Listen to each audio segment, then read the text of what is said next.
Bismillahirrahmanirrahim. Assalamualaikum warahmatullahi wabarakatuh. Alhamdulillahirabbil alamin. Wassalatu wassalamu ala asrofil anbiya'i wal mursalin wa ala alihi washabihi ajmain. Amma ba'du. Rabbi shrah li sadri wa yassir li amri wahlul 'uqdatam min lisani yafqahu qawli. Segala puji dan syukur kita panjatkan kehadirat Allah Subhanahu wa taala atas segala nikmat dan karunia-Nya, yaitu nikmat iman, nikmat Islam, dan nikmat kesehatan, sehingga kita masih bisa berkumpul di tempat yang mulia ini untuk melaksanakan salah satu kewajiban kita, yaitu sholat subuh berjamaah. Dan insya Allah kita akan lanjutkan dengan talim.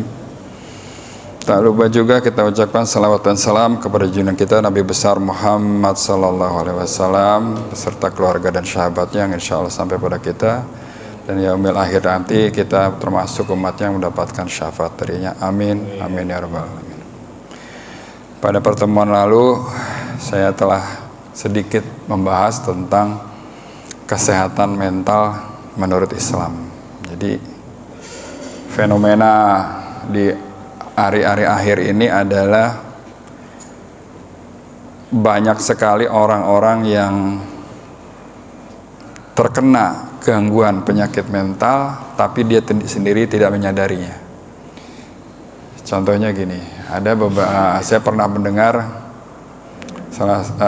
podcast tentang kesehatan mental ini, yang ngomong tuh kalau nggak salah ada psikiater juga, ada juga pemuka agama juga. Jadi kita lihat kecenderungan terakhir ini orang-orang itu dengan media sosial, Pak. Ya, jadi di media sosial itu entah itu hanya untuk konten atau dia memang membuat itu untuk curhat ya. Jadi kita sering lihat tuh kadang ngelewat ke beranda kita tuh ya, ada reels atau di TikTok atau segala macam yang sebenarnya kalau kita lihat, kita perhatiin nggak pantas itu.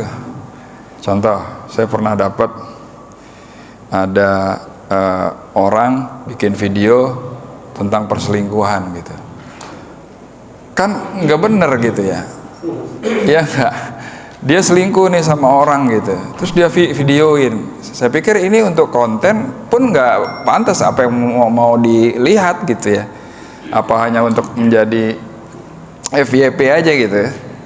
Jadi orang ngetop gitu dengan kontennya dia gitu. Itu salah satunya adalah Allah udah menutupi aib kita, Pak. Sama dia dibongkar, dijadiin konten, kan lucu begitu. Nah, ada lagi dia curhat tentang dirinya yang nih kalau nggak salah seorang ibu yang mendapat cobaan yang cukup berat di keluarganya, ditinggal suaminya dan segala macamnya. Dia cerita tuh, wah disia-siain apa segala macam ya. Saya nggak tahu maksudnya apa gitu. Apakah dia untuk membuat motivasi supaya ayo bangkit gitu lah, orang-orang yang pernah dikecewakan bangkit gitu, atau dia curhat di situ gitu lah. Sementara kan yang melihat konten itu kan nggak semua orang yang dewasa, katakanlah begitu ya, sehingga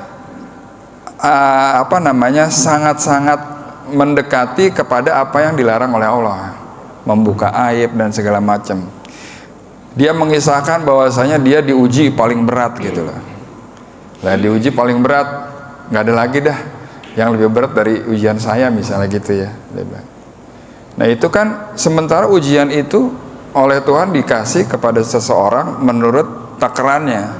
Allah yakin orang itu diuji ini mampu gitu lah ya, di surat Al-Baqarah ayat 286 kan udah bilang gitu, Allah nggak bakalan mencoba di luar kemampuan gitu lah. Nah mudah-mudahan aja yang buat konten-konten seperti itu dengan niatan yang baik ya dapat diterima dengan baik, tapi sangat istilahnya kalau bicara sekarang tuh ada di pinggir jurang gitu. Belum lagi konten tentang joget-joget, Pak, ya kan banyak sekali. Saya ngeliatin tuh lewatin, waduh, saya luar biasa ini. Jadi menurut para ahli sekarang tuh orang haus akan pengakuan, Pak. Dia pengen diakuin, pengen apa, dia buat konten. Iya kalau konten itu benar, kalau konten itu ngarang Pak, gitu kan. Ada unsur fitnah di situ, luar biasa. Makanya kalau saya bilang orang-orang terakhir ini ya, kalau ngelihat dari video-video tersebut yang beredar di TikTok dan segala macam, itu menandakan kita ini lagi nggak sehat-sehat aja Pak. Kita ini lagi nggak sehat-sehat aja gitu. Yang sehat itu bagaimana ya? Ikutin apa yang sudah Rasulullah ajarkan gitu loh. Kalau mau curhatnya mau Allah aja. Lagi malam, ya kan? Sepertiga malam curhat mau Allah. Pasti dapat solusi lah. Kalau curhat sama orang belum tentu. Kita curhat nih, kita punya kesusahan sama orang. Ada yang mau bersimpati nolong, ada yang enggak, ada yang nyukurin malah. Ya. Nah, bahasan kali ini berkaitan juga dengan rasa iri dengki Pak.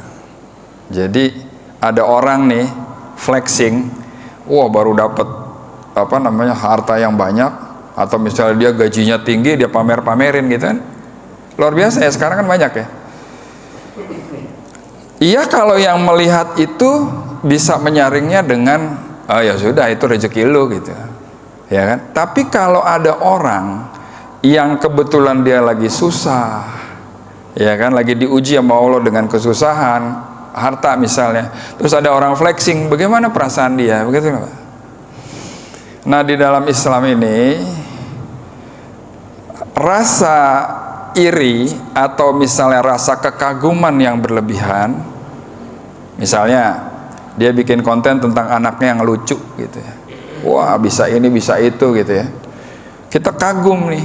Tapi di antara rasa kagum itu, ketika yang melihat berita itu, video itu adalah misalnya ibu yang mempunyai anak tapi anaknya biasa-biasa aja, susah makan gitu ya, susah diatur gitu, tantrum.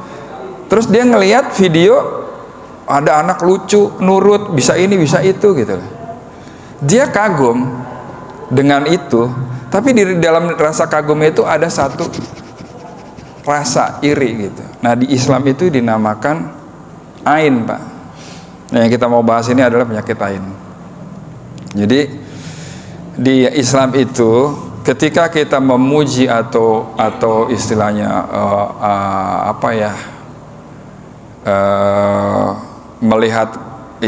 melihat sesuatu yang bagus, senang berlebihan, atau misalnya ada rasa iri, nah itu hati-hati karena itu mengandung penyakit ain. Jadi penyakit ain ini wujud dari penyakit yang supranatural yang terjadi karena pandangan yang disertai rasa iri, dengki, atau takjub terhadap orang lain ya. Jadi penyakit ini sudah ada sejak zaman dulu, bahkan Rasulullah SAW pun membenarkan tentang penyakit ain ini. Dalam hadis riwayat Muslim, Rasulullah SAW pun menegaskan adanya penyakit ain ini.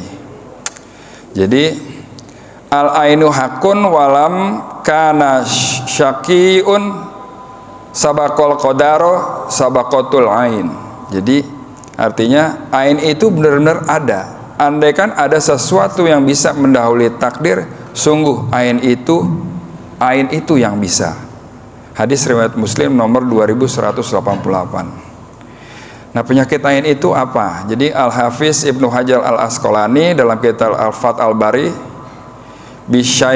Bisyarh Sahih Al-Bukhari mengartikan ain merupakan pandangan kagum atau takjub disertai dengan rasa iri dengki dari seseorang dengan tabiat buruk yang mengakibatkan adanya bahaya pada orang yang dilihatnya. Jadi gini Pak, dibikin konten nih, anaknya lucu ya, anaknya lucu, makannya gampang, bisa ini bisa itu, sementara ada seorang ibu yang mempunyai anak nggak begitu, makannya susah, kurus gitu, tantrum, nangis terus gitu. Begitu dia melihat itu, dia bilang gini, waduh enak ya punya anak seperti itu gitu. Nah, ucapan itu selain dia mengagumi, itu ada rasa aduh, coba anak saya seperti itu ya. Nah itu efeknya apa Pak? Efeknya penyakit ain ini adalah kepada orang yang dipuji itu. Jadi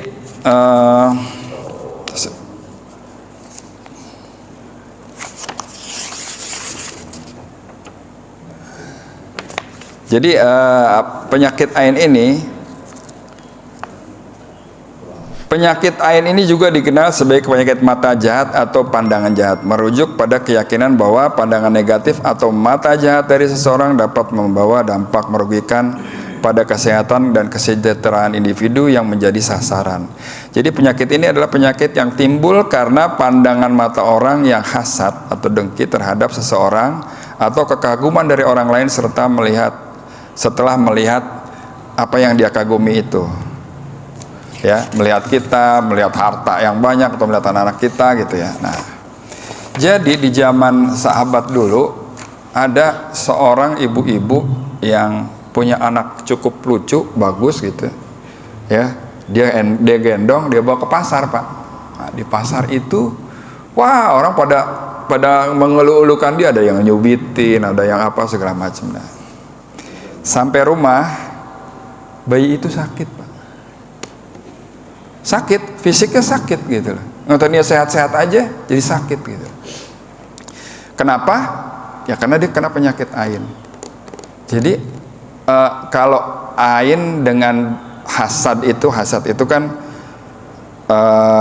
pokoknya kalau ngeliat orang yang lebih dari dia iri gitu loh. Nah itu hasad, Pak. Kalau ain itu lebih kepada dia mengagumi, cuman di dalam kagumnya itu ada sedikit rasa iri. Nah, gitu kira-kira ya. Jadi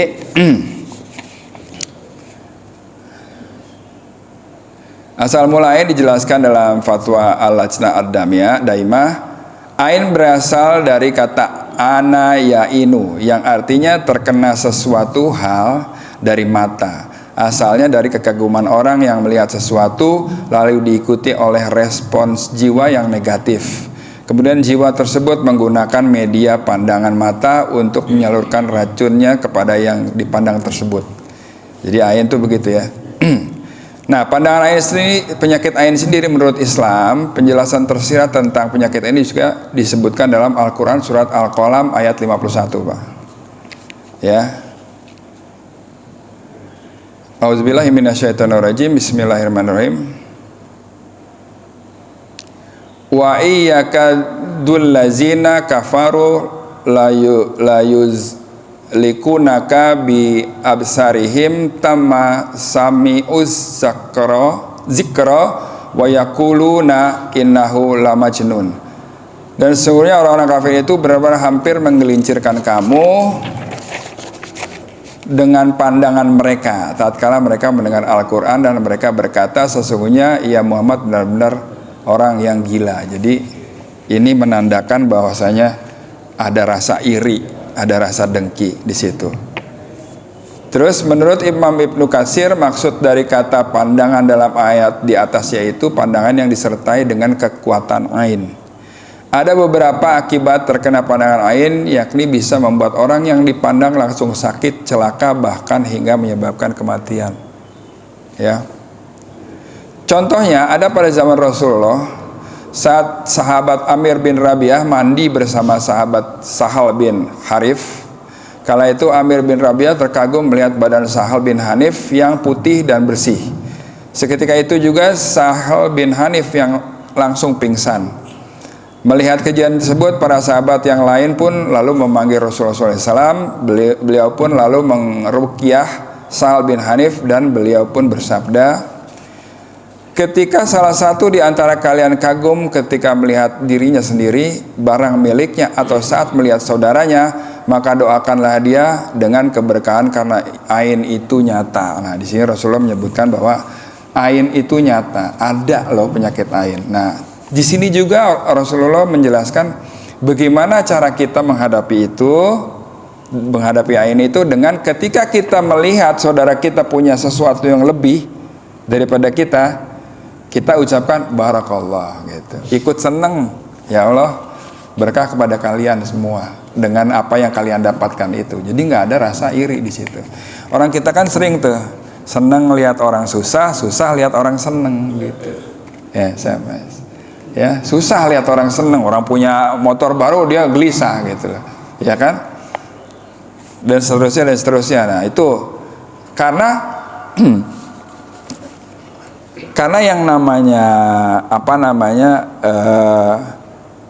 gangguan, apalagi dari ya makhluk halus ya, dari jin dalam hal ini, itu masuk lewat keinginan, Pak. Dalam Al-Quran juga dijelaskan seperti itu. Ya, maka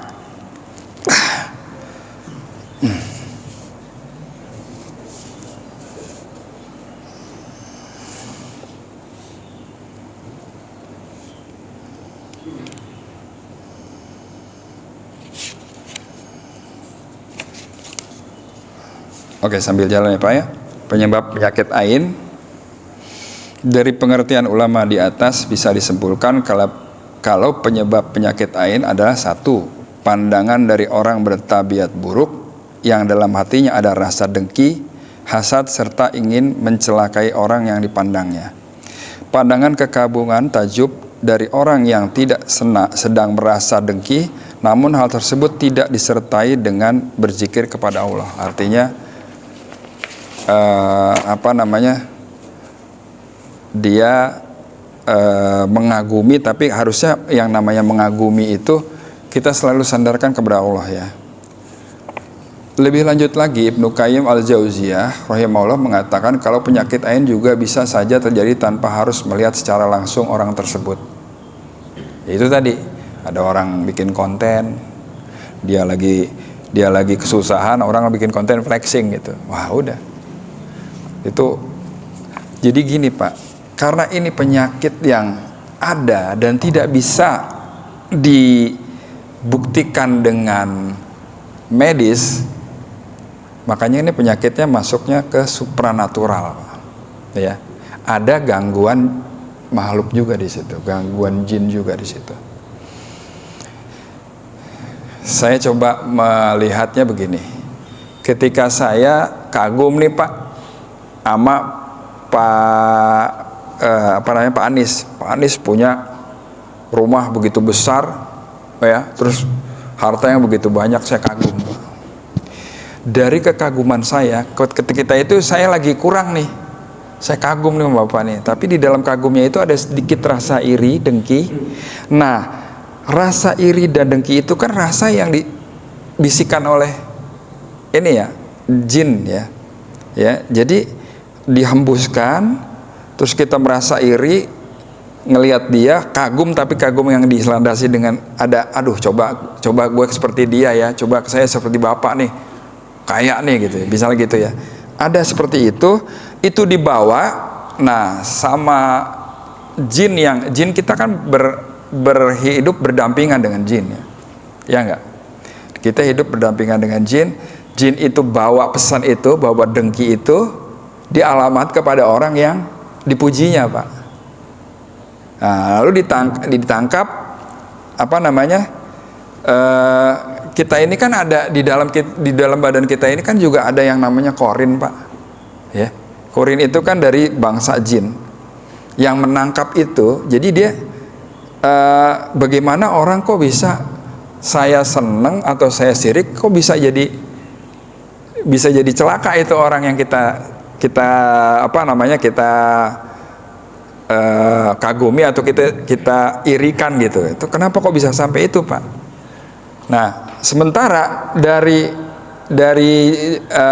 gangguan jin itu masuk lewat apa? Lewat keinginan Pak, ngalir dalam darah gitu. Artinya apa?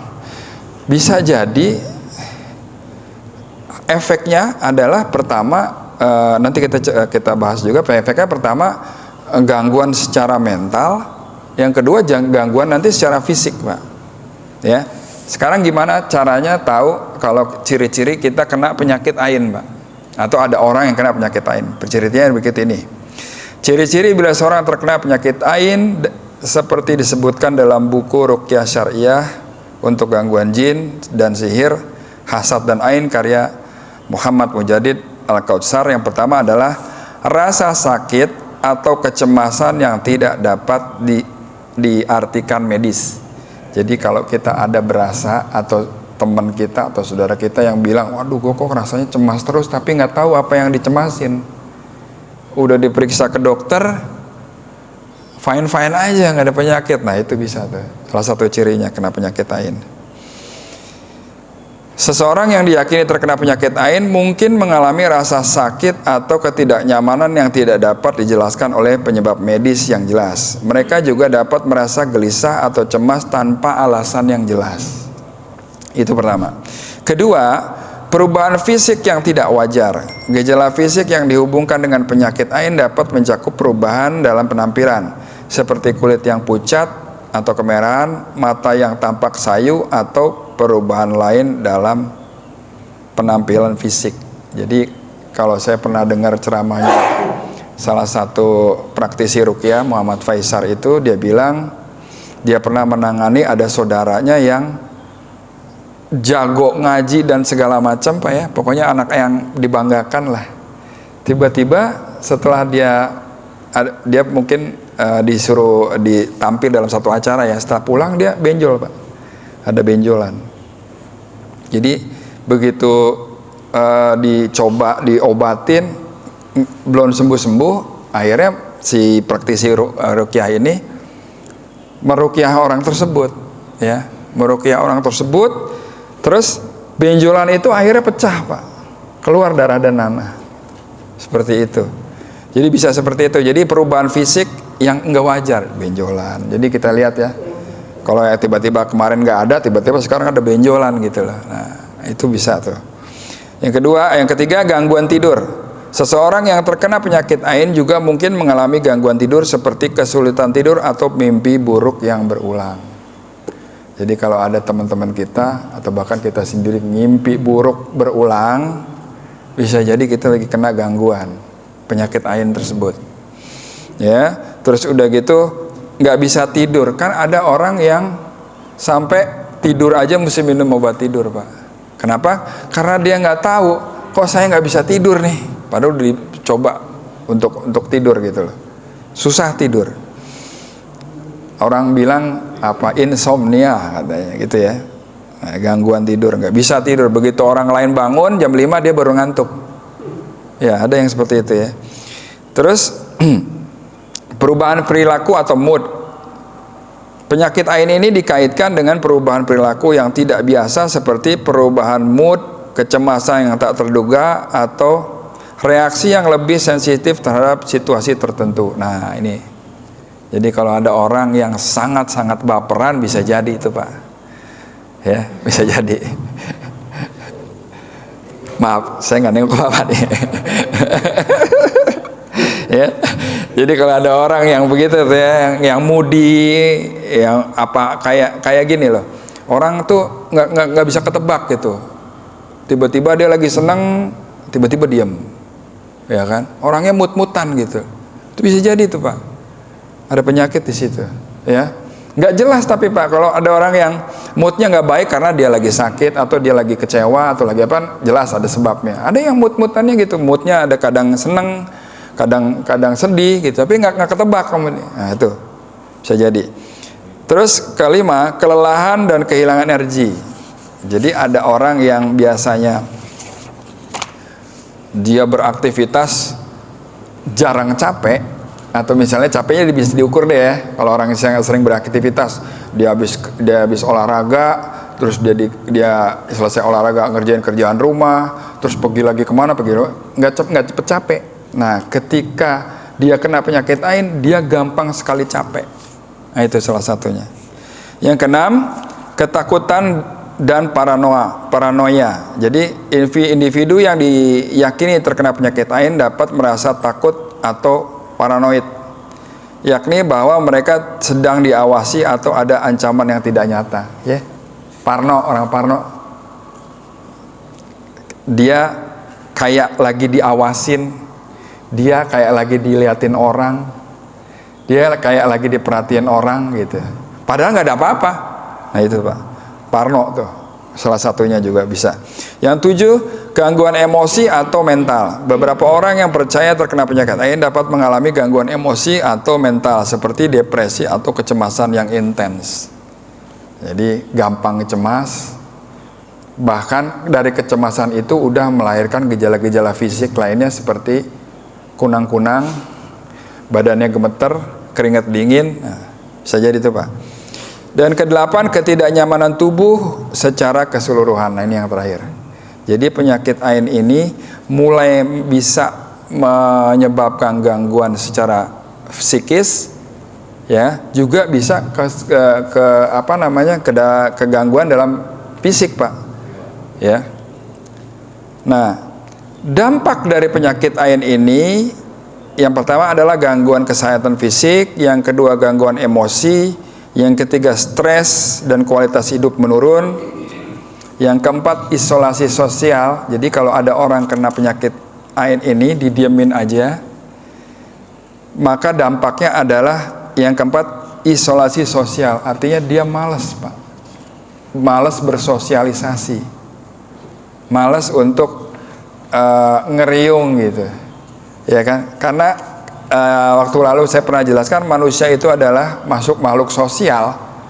Dia nggak mungkin hidup sendiri, Pak. Pasti butuh orang buat ngebantu dia, butuh orang buat cerita, butuh orang buat main, katakanlah begitu, ya. Nah, ketika orang kena ain ini, dia lebih jadi lebih senang menyendiri, Pak, ya. Itu salah satunya. Jadi pertama gangguan kesehatan fisik, yang tadi gampang lelah dan segala macam. Kedua gangguan emosi dan mental, emosinya nggak stabil, Pak. Kadang dia cepat marah, ya kan? Kadang dia juga cemas berlebihan dan segala macam, ya. Yang mana akhirnya cemas itu menyebabkan stres dan kualitas hidup menurun, ya. Terus ada lagi mempengaruhi percaya diri yang menurun. Jadi kalau keyakinan akan adanya pandangan negatif atau energi jahat bisa merendahkan rasa percaya diri dan harga diri seorang. Individu mungkin merasa terus-menerus dalam keadaan ketakutan dan merasa dirinya tidak berdaya. Ini ciri-ciri orang yang kena depresi kan gitu ya. PD-nya nurun, dia introvert, nggak mau gaul, stres, ya kan, kayak ada yang ngawasin, ya kan, dan segala macam. Lalu ketidakpastian, kekhawatiran yang berlebihan, lalu gangguan tidur dan kelelahan. Udah pasti, Pak.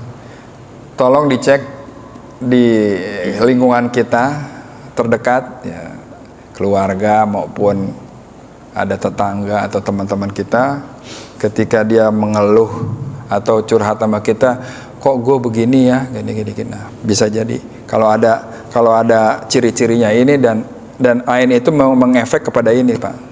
Gangguan tidur bisa, stres berlebihan, baperan, macam-macam deh, ya. Lalu cara menanggulanginya gimana, Pak? Nah, ini cara menghindari penyakit ain. Rasulullah SAW menganggap bahwa penyakit ain ini termasuk sesuatu yang dianggap berbahaya serta patut untuk diwaspadai. Bagaimana caranya? Berikut adalah beberapa cara menghindari penyakit ain. Yang pertama, berdoa kepada Allah Subhanahu wa taala. Aduh, jelas ya, Pak. Penyakit ain bisa jadi berbahaya yang bahkan bisa menyebabkan kematian. Oleh sebab itu Rasulullah SAW pernah membacakan doa kepada cucunya Hasan dan Husain agar terhindar dari penyakit ain ini. Berikut adalah doa agar terhindar dari penyakit ain yang dicontohkan Rasulullah SAW. Nah, coba kita baca ya.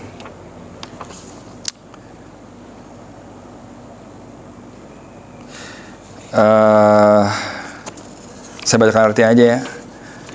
Dengan nama Allah, saya meruqyahmu dari segala sesuatu yang menyakitimu, dari kejahatan terhadap jiwa atau setiap mata yang dengki. Semoga Allah menyembuhkanmu dengan nama Allah yang meruqyahmu. Hadis riwayat Muslim.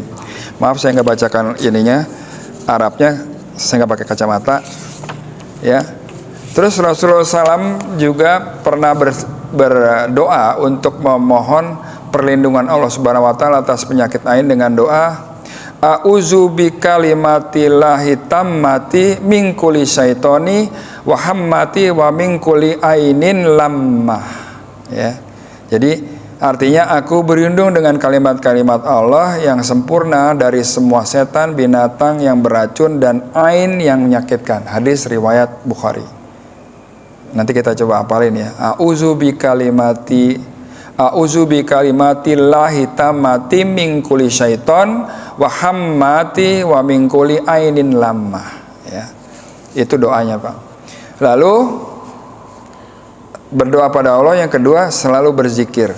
Dikutip dari buku Tibun Nabawi, Tinjauan Syariat dan Medis oleh M. Safidun Hakim dan Siti Aisyah Ismail, ketika hendak memuji fisik seseorang yang mengagumkan bagi kita, haruslah disertai dengan memohon berkah kepada Allah Subhanahu wa Ta'ala, sehingga hal ini bisa menghindari orang yang terkena penyakit ain. Jadi kalau kita mau muji seseorang, tadi dia misalnya punya fisik yang kuat, kita kagum, barakallah ya, kamu punya fisik yang seperti itu, mudah-mudahan bermanfaat buat kita semua, gitu ya. Yang ketiga, mendoakan orang yang akan terkena ain, orang yang dikagumi. Nah, doanya seperti ini, ya. Masya Allahu la quwata illa billahil humma yariku alaih. Inilah apa yang dikehendaki Allah, tiada kekuatan selain dengan Allah, ya Allah berkahilah ia. Jadi kalau ada kita mau muji, nggak cuma muji, wah ganteng, wah cantik, wah hebat, tapi kita sisipkan dengan doa supaya kita terhindar dari iri dan dengki, dia terhindar dari ain. Oke? Terus jangan membiarkan apapun yang memunculkan rasa kagum dari pandangan orang lain hingga memunculkan penyakit ain. Artinya kita jaga aja, kalau kita mau seneng sama seseorang, biasa aja, nggak usah seneng-seneng banget, ya. Yang ketiga, yang terakhir, kelima, membaca al-mu'awizatain tiap malam sebelum tidur. Nah, ini cara Rasulullah SAW menghindari dan menyembuhkan penyakit ain adalah dengan membaca al-mu'awizatain, yaitu surat Al-Falaq dan An-Nas, 3 kul dari Al-Ikhlas, Al-Falaq, An-Nas setiap malam sebelum tidur, dan menambahkan surat Al-Ikhlas, ya, tadi ya. Hal ini bersandar pada hadis yang diriwayatkan dari Ibnu Syihab dari Urwah bin Az-Zubair dari Aisyah radhiyallahu anhu yang berkata, jika Rasulullah hendak menuju ranjangnya, dia meniupkan di kedua telapak tangannya dengan Qul huwallahu ahad dan al-mu'awizatain, lalu mengusapkannya ke wajahnya dan seluruh anggota badannya yang dapat dijangkau kedua tangannya. Aisyah radhiyallahu anhu berkata, ketika beliau merasakan sakit, ia menyuruhku untuk melakukan hal tersebut kepadanya. Yunus berkata, aku melihat Ibnu Syaibah melakukan hal tersebut ketika ia hendak menuju ranjangnya. Hadis riwayat Bukhari, Abu Daud, At-Tirmizi, An-Nasai, dan Ahmad. Jadi ada satu ritual yang gak pernah dilewatkan oleh Rasulullah ketika dia menuju ranjangnya untuk tidur malam, Pak. Yaitu dia membaca 3 kul tadi, lalu ditiupkan ke tangannya, lalu diusapkan ke seluruh badannya, ya, untuk menghindari tadi penyakit ain. Pertama kita berdoa, kedua kita berzikir, ya, ketiga kita menjaga rasa kita supaya kita nggak dengki, keempat kalau kita melihat apa yang bagus kita doain, ya. Misalnya saya ngelihat Pak Sofyan, wah Pak Sofyan punya mobil bagus nih, kata, punya, barakallah Pak Sofyan, gitu. Mudah-mudahan itu bermanfaat buat Pak Sofyan.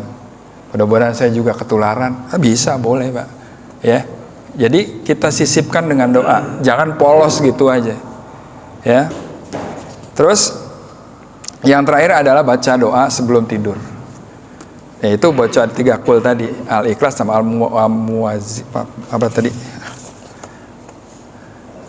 Al-Mu'awizatain, ya, jadi Al-Falaq dan An-Nas, 3 kul itu yang mana ceritanya, ya, turunnya surat itu ketika Rasulullah dapat gangguan dari sihir kalau nggak salah, ya.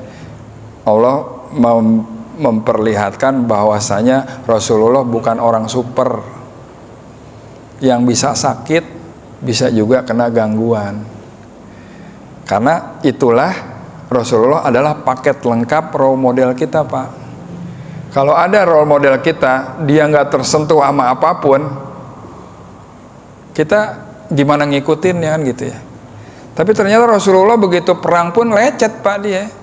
Lecet, keningnya berdarah, jatuh, giginya sampai copot, ya kan. Terus dia juga makan, minum, beristri, punya anak, jalan-jalan ke pasar, ya kan. Jadi nggak ada alasan buat menuhankan dia kan gitu ya, ya kan. Dan Allah benar-benar mempersiapkan Rasulullah itu dengan hal yang terbaik. Pertama apa? Dibuatlah Rasulullah nggak pandai baca, nggak pandai ilmu di awal, ya kan.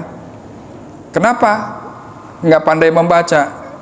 Menghindari pemikiran orang-orang di luar Islam bahwasanya Quran itu buatannya Rasulullah kan gitu. Bagaimana dia bisa buat, baca aja nggak bisa kan gitu. Jadi benar-benar Rasulullah itu dipersiapkan oleh Allah dengan semua contoh yang kita bisa ambil. Nah, dalam hal ini Rasulullah juga pernah kena sakit yang disebabkan sihir, pernah, ya kan? Terus Rasulullah juga memberitahu kita bahwasanya ada loh yang namanya penyakit ain, yang munculnya dari apa? Munculnya dari kekaguman atau dari iri dan dengki dan segala macam. Mudah-mudahan kita terhindar dari penyakit ain, amin ya rabbal alamin ya. Dan kita bisa ketika ada yang terkena, kita bisa ikut mendoakan ya supaya mereka sembuh dan terhindar dari penyakit tersebut. Itu aja kira-kira yang bisa saya sampaikan. Masih ada waktu untuk tanya jawab. Mangga kalau yang mau ditambahkan silakan. Iya, betul. Dari hati, Pak. Jadi ada yang namanya hasad, ya kan? Kalau di Al-Falaq itu kan kita minta terhindar dari orang yang hasad. Hasad itu awalnya dari dengki, Pak, iri, gitu. Kalau ain itu awalannya dia memuji orang atau memuji sesuatu yang dianggapnya bagus, tapi di situ ada disisipkan rasa iri, gitu.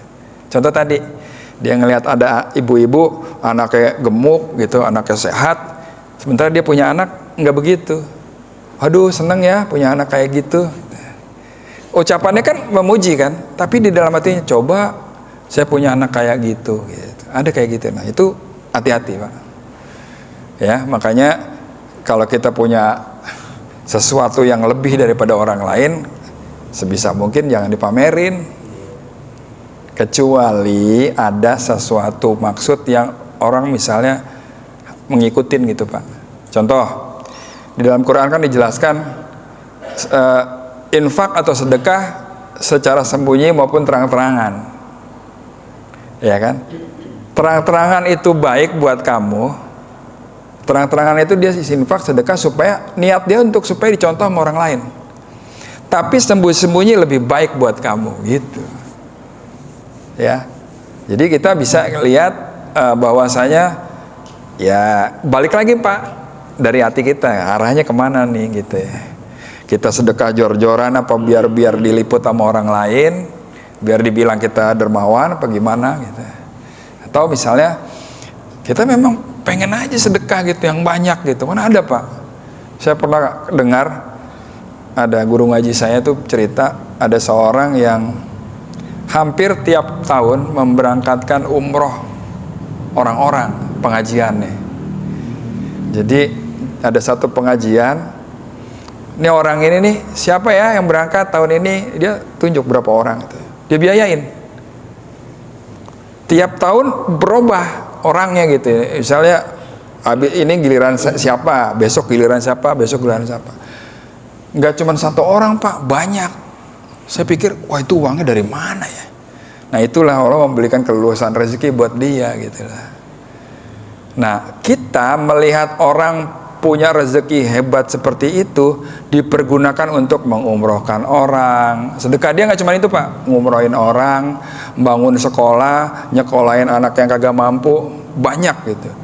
Itu kan nyata, kelihatan terang-terangan. Nah kita melihatnya harusnya adalah begitu mereka seperti itu, kita harus contoh.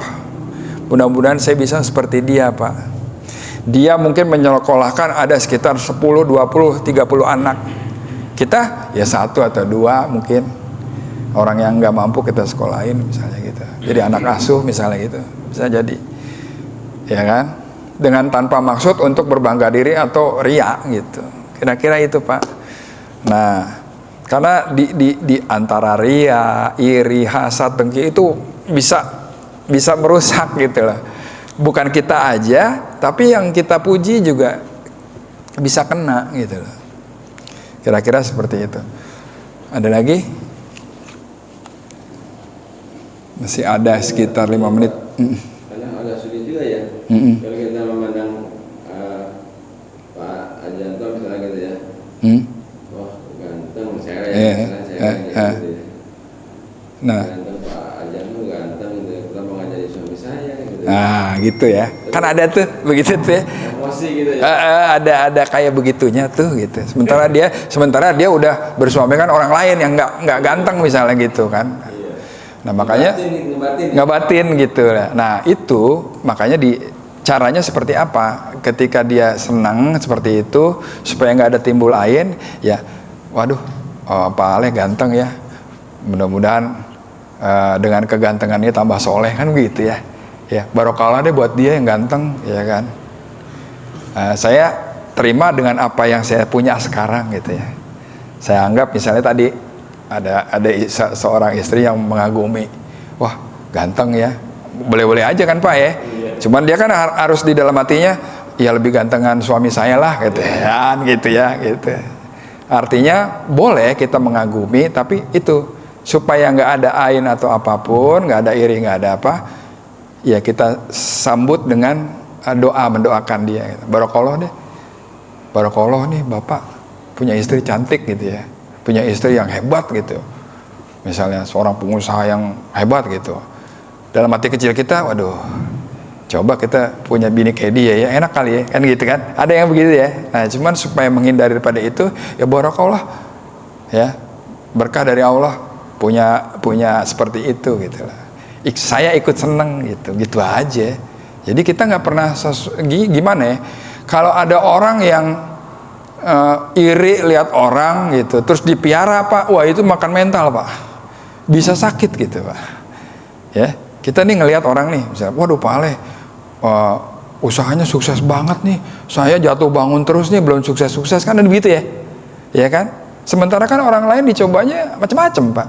Bisa jadi orang yang belum sukses ini, itu Allah lagi mentreatment dia supaya dia siap ketika dia sukses kan gitu Pak.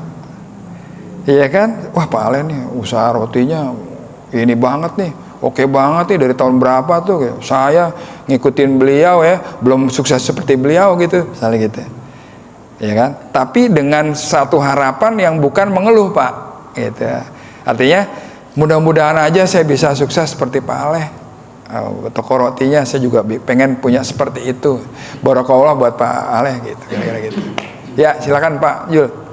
Ya mungkin tadi pada saat mau tidur tadi, saya membaca Al-Ikhlas, Al-Falaq dan An-Nas, mungkin tambahan juga tambahan dengan ayat kursi. Gitu. Ya betul. Jadi suatu saat anaknya Rasulullah Fatimah nanya, kira-kira kalau mau tidur apa sih yang mesti dilakukan gitu. Nah, Rasulullah ngasih tahu,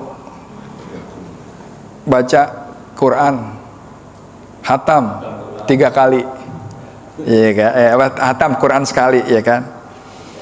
Ya kan? Terus sudah gitu doakan orang lain, sholawatlah kepadaku, gitu. Ya, terus udah gitu, ya itu tadi baca ayat-ayat yang bisa melindungi kita gitu ya, bisa ayat kursi segala macam. Dikatakan sebelum tidur baca Quran hatam, bagaimana ceritanya? Nah, itu dicontohkan oleh Sayyidina Ali yang membaca Al-Ikhlas 3 kali. Kan Al-Ikhlas itu sepertiganya Quran kan. Nah, makanya dia baca 3 kali Al-Ikhlas, khatam ya. Habis itu dia doakan orang lain, Allahumma firli, itu segala macam. Doain orang lain, terus dia sholawat, ya kan? Sudah sholawat, baru baca doa mau tidur. Setelah baca tadi 3 kul tadi, insya Allah kita selamat sampai kita bangun lagi. Andai kata kita nggak bangun lagi, ya berarti terakhir adalah yang kita baca doa yang full gitu kan. Kira-kira itu. Makasih Pak Zul, ada tambahannya? Itu yang pernah ya kalau Ustaz Ahmad Jainuddin ya, kalau subuh di sini misalnya, kebetulan subuh di sini terus beliau jadi imam, itu pagi sebelum baca yang lain memang ya ada tuh yang dibaca itu Pak. Iya. Bacaannya a'udzubikalimatillahit tammati min syarri ma khalaq. Iya. Iya. Bismillahirrahmanirrahim. Masfi faisayun fil ardi wala fis sama. Iya. Iya, betul. Itu mungkin itu doa pagi sore. Betul, betul. Jadi auzubillahi kalimatit tammatu min syarri ma khalaq itu Pak, please, itu dibaca ketika kita memasuki satu daerah yang kita baru tahu, baru datang ke satu daerah yang kita nggak tahu, baru masuk ke satu rumah yang kosong, bacanya itu. Ya, karena itu adalah doa yang minta perlindungan sama Allah terhadap apa yang ada di situ gitu, yang jahat-jahat, yang negatif-negatif. Ya, kalau tadi aja ada doa untuk terhindar dari ain, sama seperti itu. Auzubillahi kalimatillahi, cuma min syaiton ain. Ya, saya rasa itu aja yang bisa saya sampaikan. Mudah-mudahan bermanfaat. Lebih kurang saya mohon maaf. Kita tutup kajian kita ini dengan doa kafaratul majlis. Subhanakallahumma bihamdika asyhadu an la ilaha illa anta astaghfiruka wa atubu ilaik. Wabillahi taufiq wal hidayah. Wassalamualaikum warahmatullahi wabarakatuh.